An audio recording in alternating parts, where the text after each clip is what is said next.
રાષ્ટ્રીય શાયર ઝવેરચંદ મેઘાણીજીની આજે 128મી જન્મજયંતિ મેઘાણી સાથે બગસરા અને બગસરા સાથે મેઘાણીજી એટલા ઓતપ્રોત હતા કે એમનો આખો ઇતિહાસ છે. મેઘાણીજીને યાદ કરીને સેવા ગ્રુપ દ્વારા દર વર્ષે એક લોક ગાયક એક લોક કલાકારને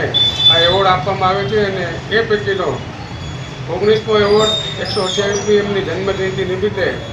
લોકગાયક જયદેવ ગોસાઈને આ એવોર્ડ અર્પણ કરવામાં આવેલ અને આ એવોર્ડ સમારોહમાં બગસરાના સાહિત્યકારો, સંતો, મહંતો, રાજકીય, સામાજિક અને વેપારી સમાજના તમામ લોકો ઉપસ્થિત રહી અને આ એવોર્ડનું એનાયત જયદેવ ગોસાઈને કરવામાં આવે.